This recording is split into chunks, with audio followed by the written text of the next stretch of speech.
Memang rencana dan rancangan Tuhan untuk setiap manusia bukan tanpa kesulitan dan penderitaan.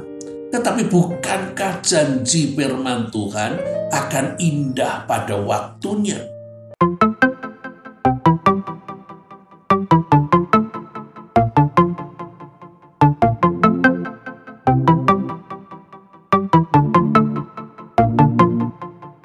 Shalom Bapak Ibu, Saudara-saudari, selamat bertemu kembali bersama dengan saya dalam seri Walking with God.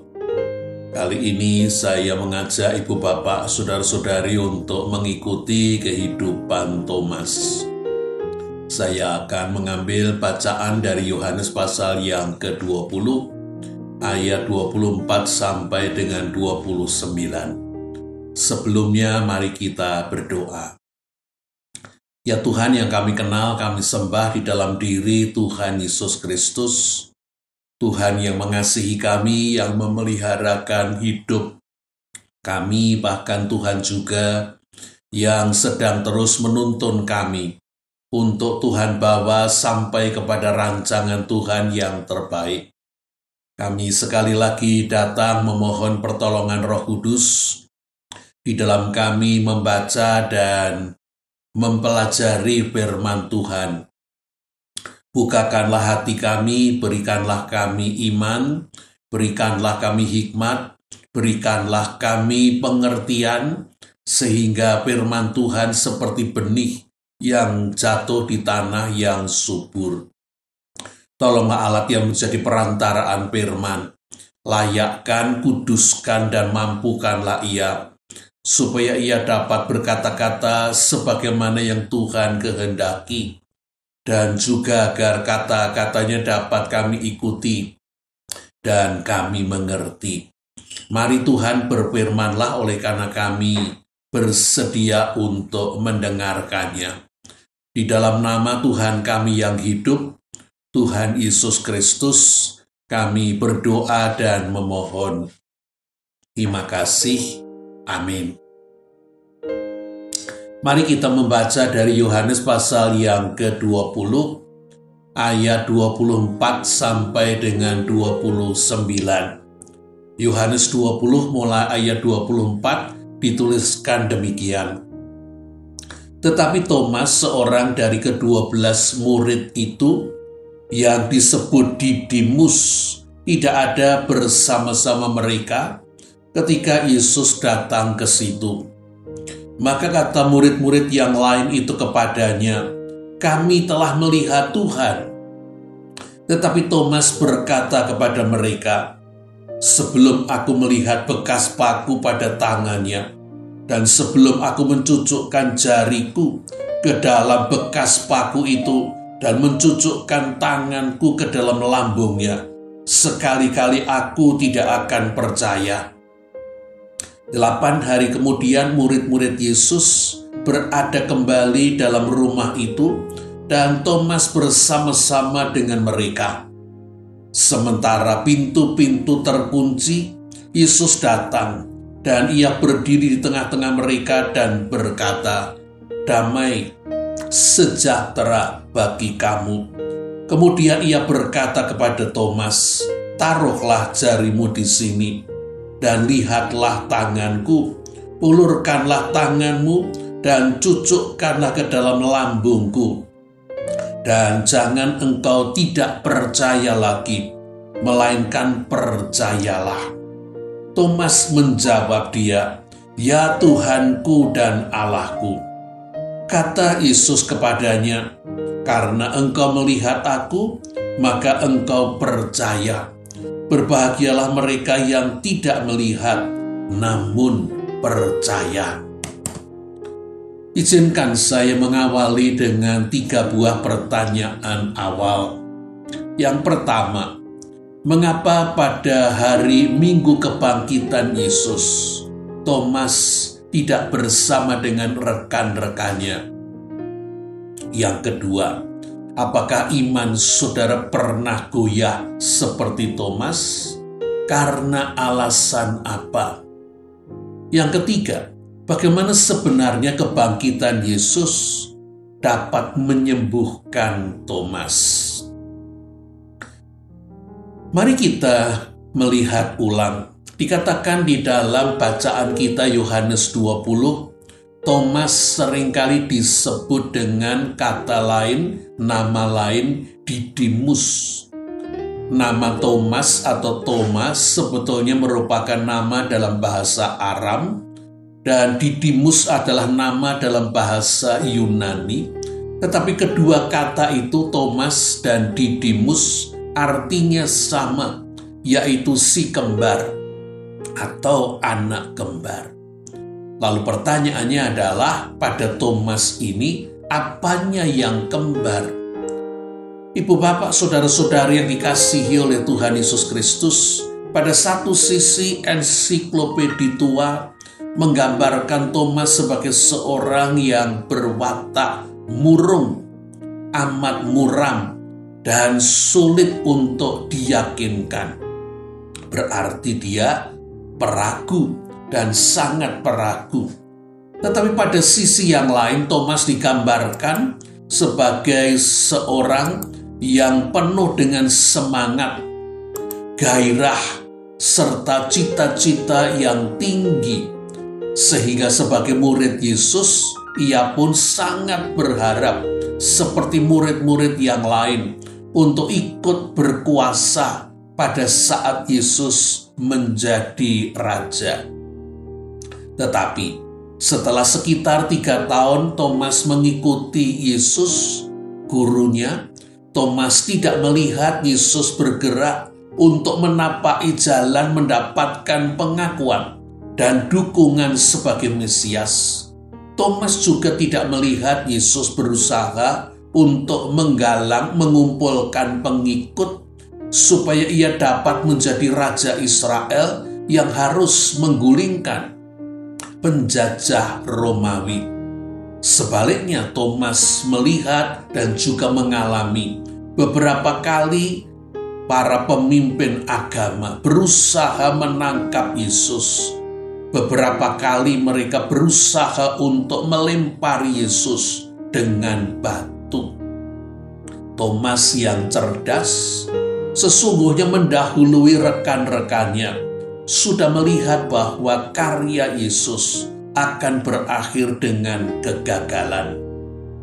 Dan salah satu episode yang menunjukkan kebenaran ini, ketika Lazarus sakit dan Yesus 2 hari membiarkan Lazarus sakit, tetapi kemudian mengajak murid-muridnya untuk pergi ke Yudea, ke Betania. Murid-muridnya segera mengingatkan, "Rabi, baru-baru ini orang-orang Yahudi mencoba melempari engkau dengan batu mestinya. Masihkah engkau mau kembali ke sana?" Yohanes 11 ayat 1 sampai dengan 8. Dan saat itu Thomas kemudian menyambung, "Marilah kita pergi juga untuk mati bersama-sama dengan dia." Yohanes 11 ayat yang ke-16. Thomas sudah melihat bayang-bayang kegagalan Yesus, dan hal ini mengubah kegairahannya menjadi kekecewaan yang menyebabkannya frustasi. Tetapi Thomas tetap setia pada gurunya. Ia bersedia untuk menderita, mengalami sengsara, bahkan untuk mati bersama dengan gurunya, tetapi dalam suasana muram. Pikir Thomas, ini hanya soal waktu saja. Ia memprediksi malapetaka yang akan segera terjadi, bukan dalam hitungan minggu, tetapi akan terjadi dalam hitungan hari. Dan bila kegelapan itu tidak dapat dihindari, Thomas berpikir, mengapa harus ditunda lebih lama? Thomas memilih untuk segera menghadapi kegelapan tersebut, walaupun dengan gentar dan gelisah. Ia menguatkan tekadnya, berusaha bersiap menyambut hari kegelapan tersebut. Tetapi sesungguhnya yang mengganggu Thomas adalah sikap Yesus gurunya sendiri. Oleh karena semestinya Yesus dapat membaca situasi, tetapi Yesus tidak berusaha untuk menghindari hal-hal buruk yang akan segera menimpa dirinya. Bahkan Yesus seolah-olah bersedia untuk menerima hal yang buruk tersebut, dan karena itu dia memberikan pesan-pesan kepada murid-muridnya, seolah-olah ia meninggalkan pesan terakhir dan akan meninggalkan murid-muridnya. Pada malam percakapan sebelum semua itu terjadi, Yesus berkata kepada murid-muridnya, "Janganlah gelisah hatimu. Percayalah kepada Allah, percayalah juga kepadaku. Di rumah Bapakku banyak tempat tinggal.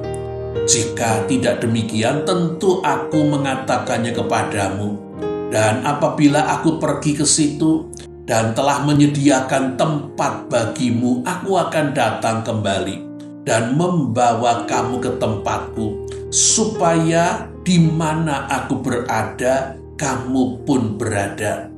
Dan kemana aku pergi, kamu tahu jalan ke situ." Dan Thomas segera menyaut, "Tuhan, kami tidak tahu kemana Engkau pergi. Jadi bagaimana kami tahu jalan ke situ?"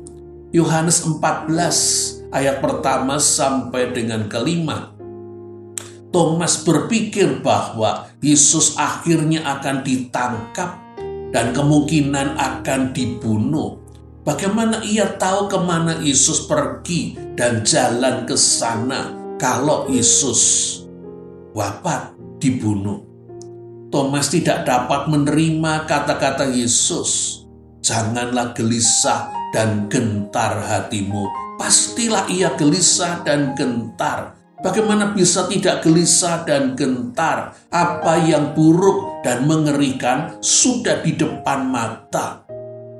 Dan ketika prediksi Thomas terbukti, Yesus akhirnya benar-benar ditangkap, bahkan dibunuh dengan cara yang sangat kejam, disalibkan. Thomas sangat terpukul. Karena apa yang sudah ia pikirkan, ia perkirakan, dan ia takutkan, sungguh-sungguh terjadi.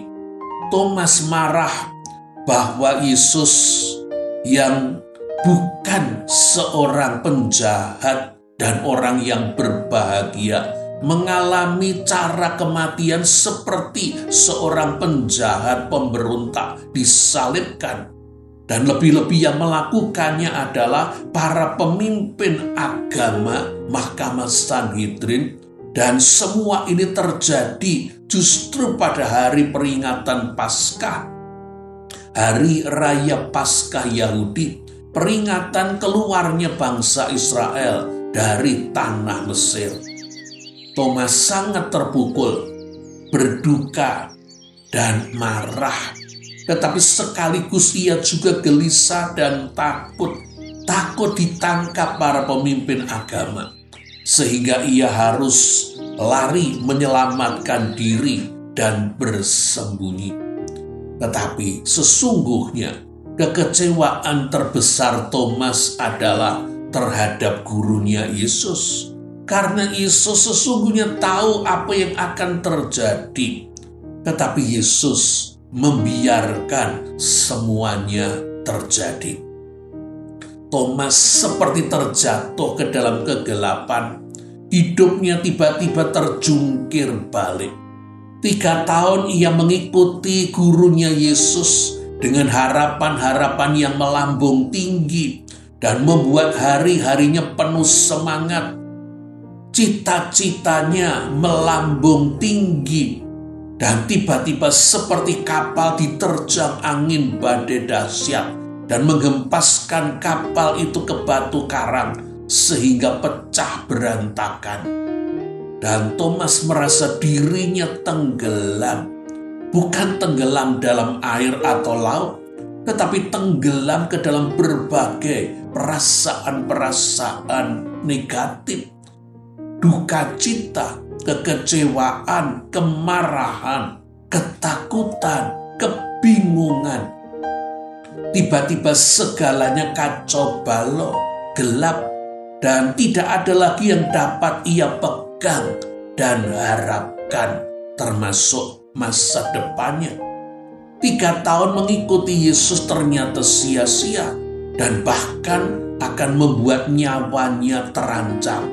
Masa depannya gelap, ia dan rekan-rekannya menjadi buron DTO, daftar target operasi, yang harus menyembunyikan diri, menyelamatkan diri. Thomas sesungguhnya tidak mampu mengatasi duka cita dan kekecewaannya atas penangkapan dan pembunuhan gurunya, atas hidupnya yang sepertinya tiba-tiba tenggelam dengan berbagai pertanyaan dan pergolakan yang terjadi dalam hati dan pikirannya. Dan ia memilih untuk menarik diri, menghindar dari teman-temannya. Mungkin kata-kata Raja George kelima menggambarkan situasi Thomas. Jika aku harus menderita, biarlah aku menderita seperti binatang yang terdidik baik. Dan biarlah aku pergi dan menderita sendirian. Kata-kata Raja George kelima ini membuat saya membayangkan seekor anjing yang terluka kakinya, yang kemudian pelan-pelan ia beringsut terpincang-pincang, pergi menyendiri, menjilati lukanya. Tetapi dengan sigap dan garang, ia akan segera mengeram dan siap menggigit orang-orang yang mendekatinya. Orang-orang dalam situasi seperti Thomas sesungguhnya tidak bisa didekati, tidak bisa diberi nasihat. Thomas memilih menyendiri.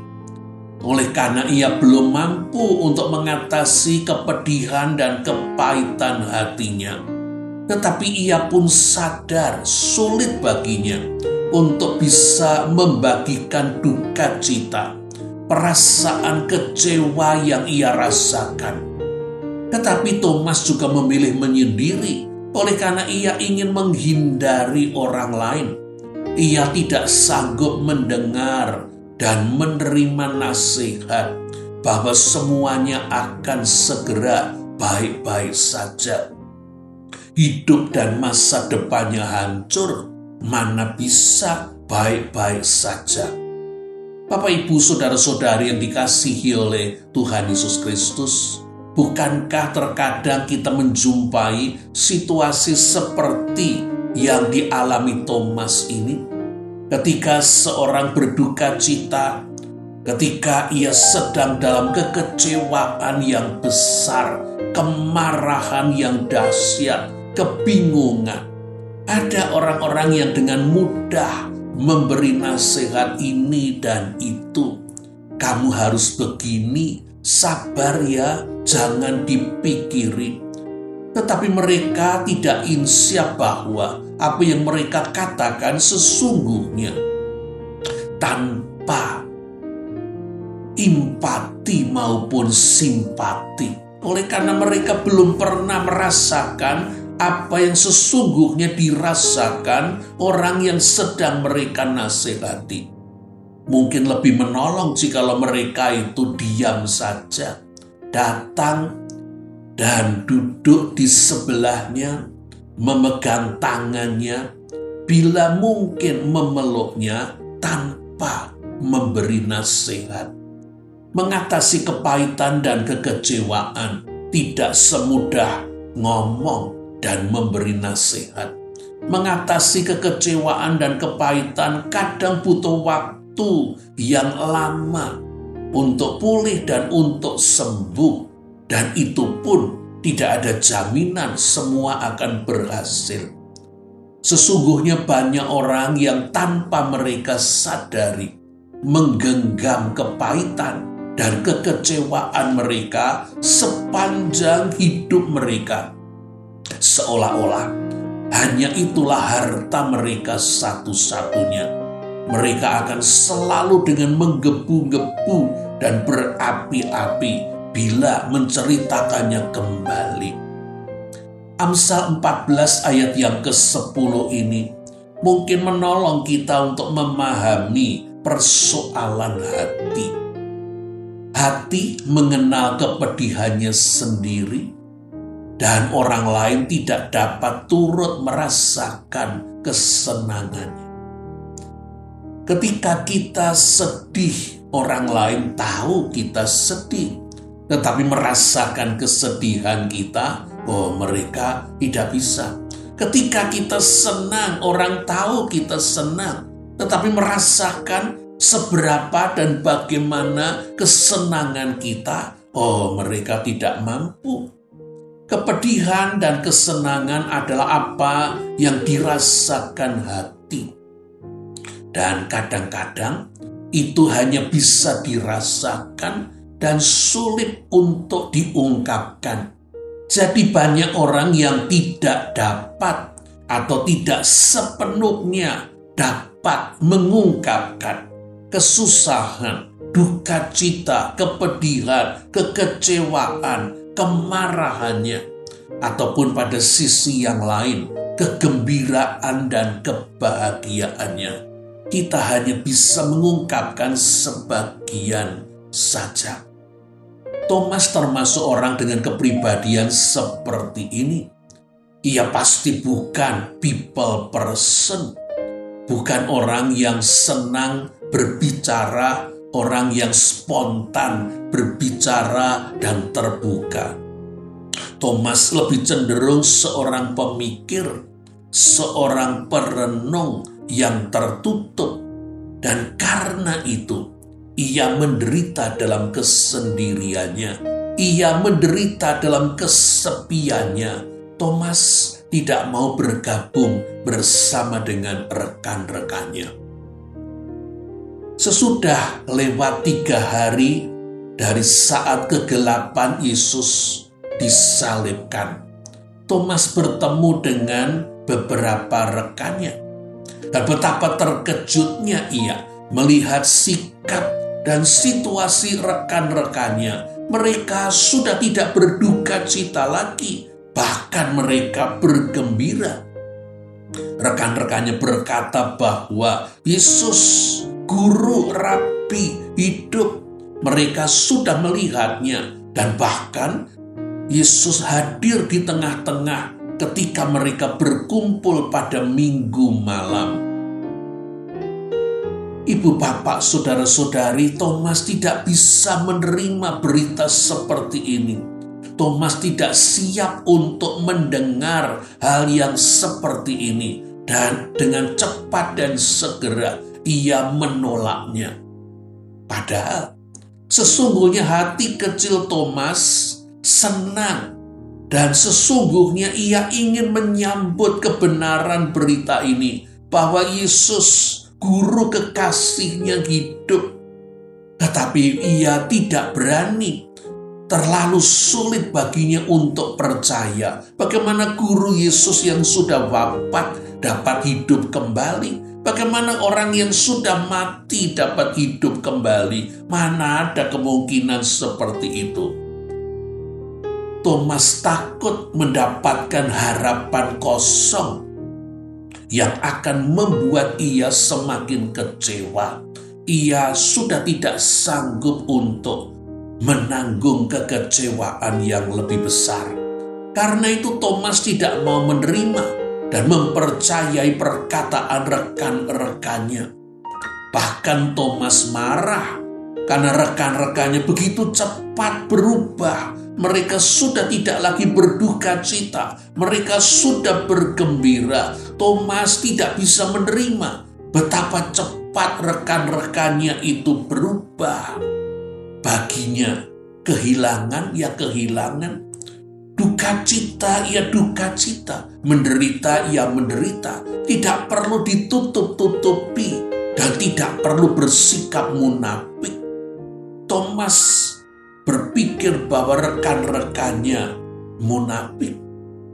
Dan Thomas kemudian menjadi sinis dan menyerang rekan-rekannya dengan sikap kerasnya menolak kesaksian rekan-rekannya.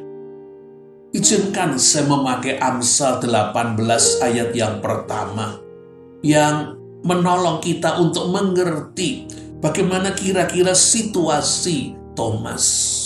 Amsal 18 ayat 1, orang yang menyendiri, mencari keinginannya, amarahnya meledak terhadap setiap pertimbangan. Orang yang frustasi cenderung untuk mencela hebat hal-hal yang justru sebetulnya mereka ingini tetapi tidak dapat mereka capai. Kecemburuan dan iri membuat mereka menjadi kepahitan. Dan dengan sinis, Thomas mengajukan syarat yang berlebihan. Sebelum aku melihat bekas paku pada tangannya, dan sebelum aku mencucukkan jariku ke dalam bekas paku itu, dan mencucukkan tanganku ke dalam lambungnya, sekali-kali aku tidak akan percaya. Dan hari demi hari berlalu tanpa sesuatu yang terjadi. Dan itu berarti membuat Thomas terombang-ambing oleh karena ia menolak kesaksian rekan-rekannya, tetapi ia melihat perubahan pada rekan-rekannya yang menunjukkan mereka tidak berdusta, mereka tidak sedang bersikap munafik, mereka yakin dengan apa yang mereka katakan. Thomas melihat perubahan rekan-rekannya. Mereka sungguh-sungguh bergembira, bersemangat, dan terutama memiliki pengharapan yang optimis akan hari-hari ke depan. Semua itu yang tidak ada pada dirinya. Betapa ia pun menginginkan itu.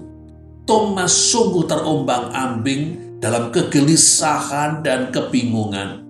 Sekalipun hati kecilnya berpengharapan bahwa semua yang dikatakan teman-temannya itu adalah kebenaran. Setelah menurut perhitungan orang Yahudi 8 hari, kita lebih mengatakan sebagai 1 minggu, hari Minggu kemudian, ketika murid-murid Yesus berkumpul kembali dan Thomas ikut bersama dengan mereka, Yesus tiba-tiba hadir dan berkata, "Damai sejahtera bagimu." Kata-kata yang keluar dari bibir Yesus bukan sekedar seperti kita mengatakan selamat pagi, selamat ulang tahun, selamatlah engkau dalam perjalanan, bukan sekedar harapan.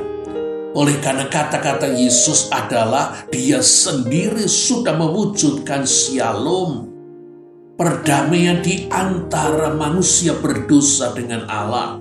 Dia sudah memberikan damai sejahtera untuk pengampunan dosa kita. Dia sudah memberikan damai sejahtera untuk hubungan kita dengan orang-orang di sekeliling kita.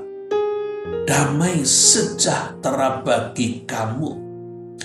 Dan hati para murid, jantung para murid pasti berdebar-debar, menahan napas ketika Yesus muncul. Tetapi pastilah jantung Thomas yang paling berdebar-debar. Lebih-lebih ketika Yesus kemudian mendekatinya dan berbicara kepadanya, "Taruhlah jarimu di sini dan lihatlah tanganku. Ulurkanlah tanganmu dan cucukkanlah ke dalam lambungku. Dan jangan engkau tidak percaya lagi, melainkan percayalah." Yohanes 20 ayat 27. Thomas tidak merasakan kata-kata Yesus sebagai sedang mempermalukan dirinya. Ia menangkap terutama kata-kata terakhir, "Jangan kamu tidak percaya lagi, melainkan percayalah." Tetapi mendengar kata-kata Yesus, Thomas segera sadar bahwa itu kata-kata yang ia ucapkan minggu yang lalu. Dan saat itu guru Yesus tidak ada di tengah-tengah mereka. Tetapi ternyata guru Yesus tahu. Guru Yesus berarti mendengar. Guru Yesus berarti hidup. Dan dia bukan seperti sebelum-sebelumnya. Agaknya dia sudah bangkit dan dia menjadi berbeda. Karena itu guru Yesus dapat datang ke tengah-tengah ruang yang tertutup rapat. Secara tiba-tiba ia dapat hadir di tengah-tengah mereka. Mengejutkan bahwa guru Yesus memakai kata-katanya, tetapi Thomas tidak berani untuk mewujudkan kata-katanya. Ia tidak berani kemudian mencucukkan jarinya ke dalam lubang bekas paku di tangan Yesus, maupun memasukkan tangannya ke dalam lubang bekas lembing di lambung Yesus. Thomas melihat tangan dan kaki Yesus. Dan bukankah Yesus sesungguhnya sudah bangkit? Dan bukankah bagi mereka yang bangkit, tubuh kebangkitan adalah tubuh yang sempurna? Mestinya sudah tidak ada lagi cacat. Mengapa tubuh Yesus tetap ada cacatnya? Di bagian lain, Lukas pasal 24 ayat 39 dan 40. Kepada murid-murid Yesus berkata, "Lihatlah tanganku dan kakiku. Aku sendiri ini. Rabalah aku dan lihatlah, karena hantu tidak ada daging dan tulangnya, seperti yang kamu lihat padaku." Dan sambil berkata demikian, ia memperlihatkan tangannya dan kakinya kepada mereka. Yesus menunjukkan tangannya dan kakinya, pastilah dengan lubang bekas paku yang masih ada.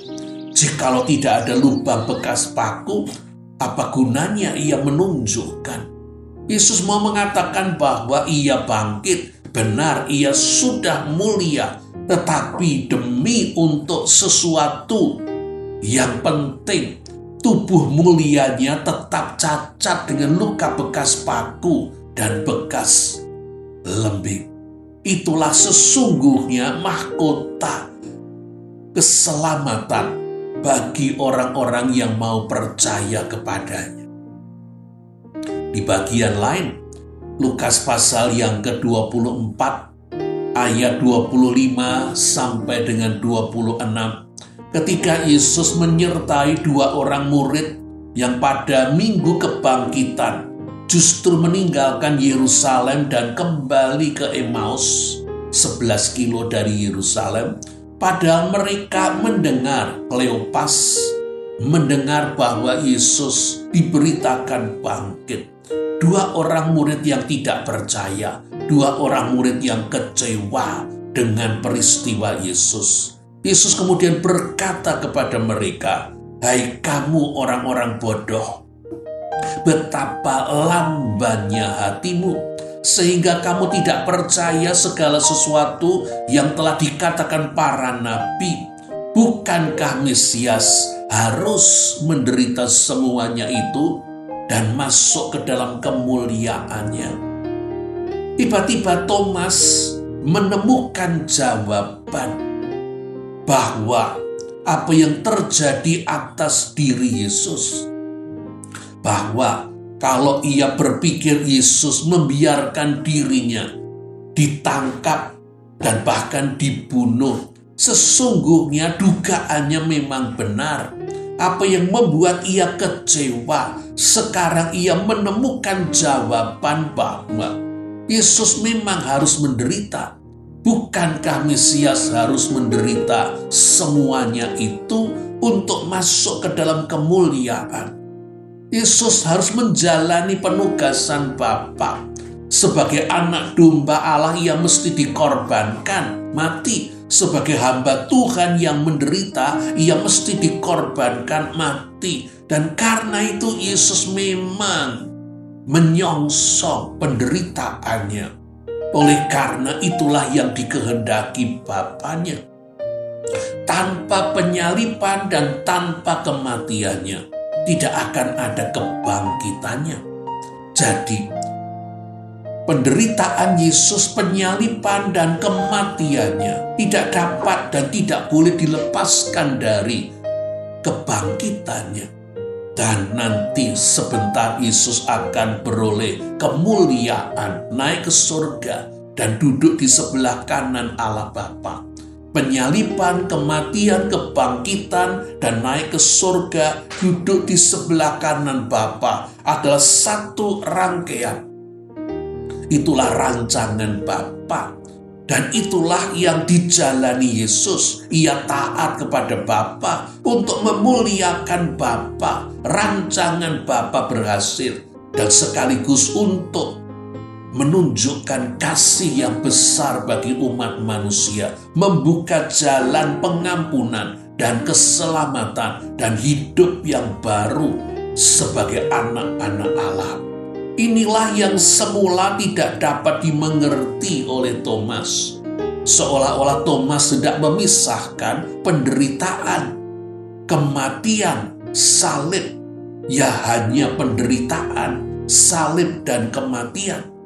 Sekarang Thomas mengerti bahwa penderitaan, yaitu penyaliban dan kematian, adalah jalan untuk kebangkitan dan kemuliaan.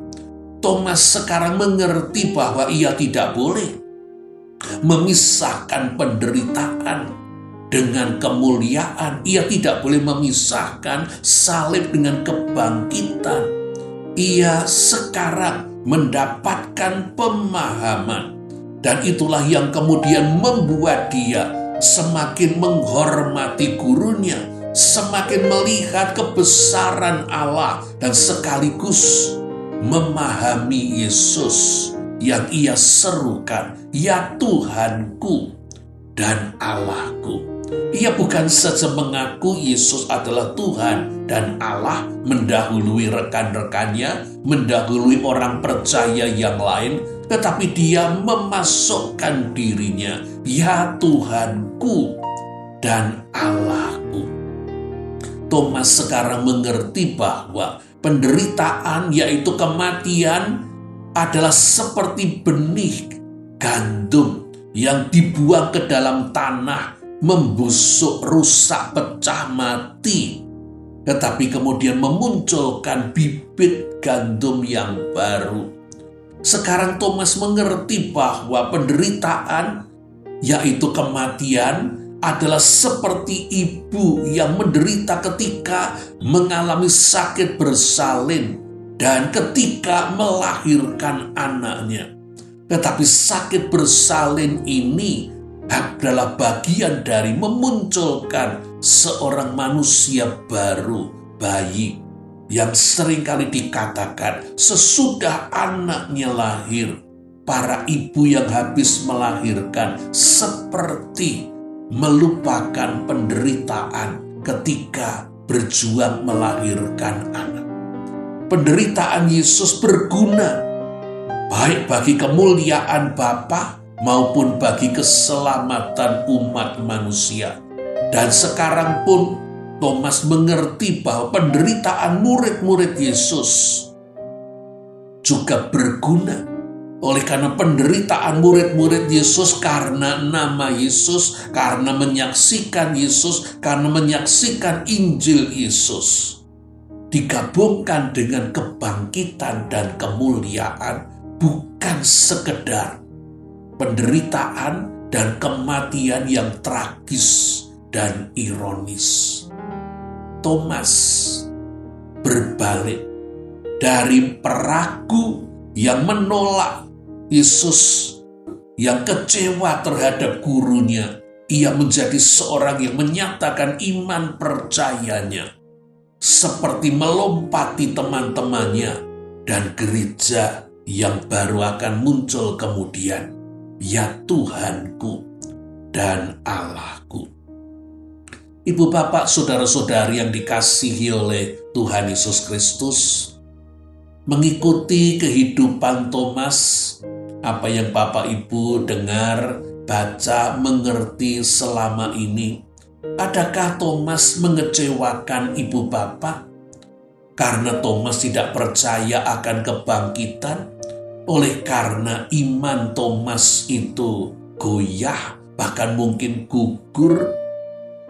Tetapi pertanyaannya adalah, apakah kita, saya, ibu bapak, saudara, tidak pernah mengalami iman kita goyah? Oleh karena dikatakan, sesungguhnya orang yang beriman akan selalu berada di antara yakin dan tidak yakin, percaya dan tidak percaya. Khususnya ketika kita, saya, ibu bapak, saudara-saudari, diperhadapkan dengan situasi-situasi yang mestinya tidak enak dan tidak kita ingini, yang tidak kita mengerti mengapa itu terjadi. Dan kita berpikir bahwa Tuhan salah mengizinkan hal ini terjadi. Tuhan keliru. Dan saat itu iman kita akan sepertinya turun kalau tidak jatuh. Di dalam Markus pasal yang ke-9, ketika seorang ayah yang sudah sekian lama berjuang untuk menyelamatkan, menyembuhkan, membebaskan anaknya yang kerasukan setan, pada akhirnya datang kepada Yesus minta pertolongan. Dan ia berkata, jikalau engkau dapat berbuat sesuatu. Ia bahkan sampai tidak berani minta pertolongan kesembuhan. Ia minta jikalau sesuatu, bahkan kalaupun itu tidak sembuh, asalkan menolong, bahkan menolong sedikit pun bagi anaknya. Ia minta supaya Yesus melakukannya. Dan pada saat itu Yesus menjawab, tidak ada yang mustahil bagi orang yang percaya. Dan si bapak itu segera menjawab, aku percaya. Tolonglah aku yang tidak percaya ini. Markus 9 ayat 24. Pertanyaan kita adalah, jadi si bapak ini percaya atau tidak percaya? Oleh karena dia mengatakan, aku percaya. Tolonglah aku yang tidak percaya ini. Yang betul itu yang depan atau yang betul itu yang belakang? Sesungguhnya si bapak itu sedang mengatakan, dia percaya, setuju dengan kata-kata Yesus. Bagi mereka yang percaya beriman, tidak ada yang mustahil. Ia mengamini hal itu. Tetapi dia sadar, dia tidak punya iman yang seperti itu. Dia melihat bahwa imannya sudah menjadi iman yang semakin lama semakin kecil, kalaupun ia masih beriman. Dan karena itu ia minta pertolongan Yesus. Ibu bapak, saudara-saudari, pernahkah saudara tidak percaya kebangkitan Yesus? Ataukah pernahkah saudara percaya kebangkitan Yesus dan kemudian saudara ragu? Apakah saudara juga tidak percaya kata-kata dan janji Yesus di dalam kitab suci? Apakah saudara tidak percaya bahwa Tuhan mengasihi saudara, memiliki rancangan dan rencana bagi saudara? Memang rencana dan rancangan Tuhan untuk setiap manusia bukan tanpa kesulitan dan penderitaan. Tetapi bukankah janji firman Tuhan akan indah pada waktunya? Apakah saudara percaya? Bahkan bila saat ini saudara dalam keadaan yang tidak saudara ingini, yang bahkan saudara berpikir bahwa Tuhan salah dengan mengizinkan saudara mengalami yang seperti ini. Percayakah saudara? Tuhan mengasihi saudara. Tuhan mempedulikan saudara. Tuhan melihat saudara. Dan bahkan bila saudara bersedia untuk mengubah sikap, Tuhan akan datang dan menyembuhkan saudara. Seperti ketika Thomas akhirnya bersedia untuk bergabung bersama dengan rekan-rekannya, Tuhan baru datang dan menyembuhkan dirinya.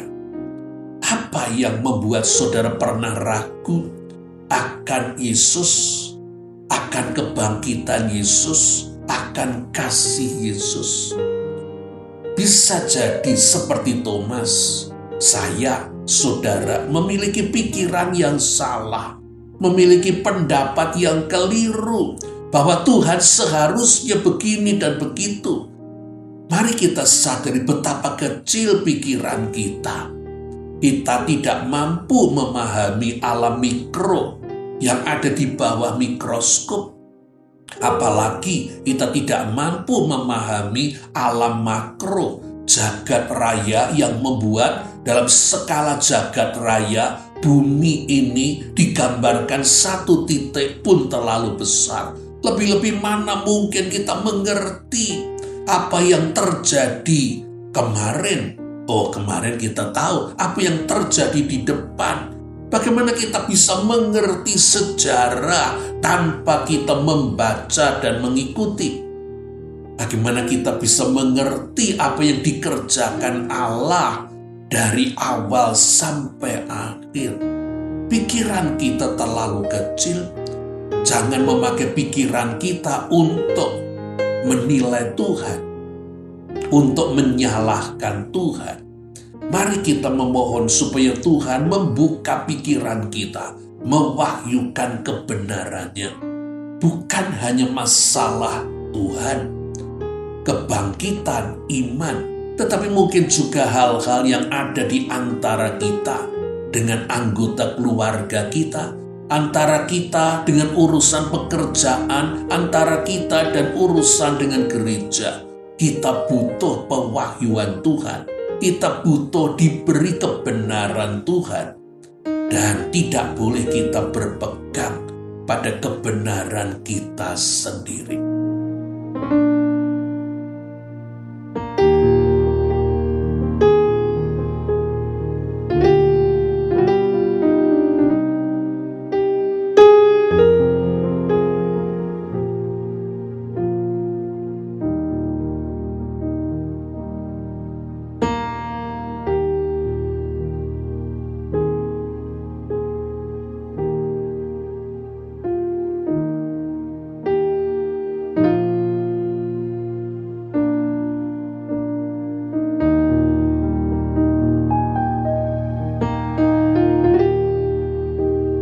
Kiranya Roh Kudus menolong kita, dan kiranya Tuhan terus mewahyukan Bapanya dan dirinya, supaya kita semakin mengenal Dia, tetapi juga ajarannya dan kebenarannya, supaya kita semakin teguh dan kokoh sebagai saksinya.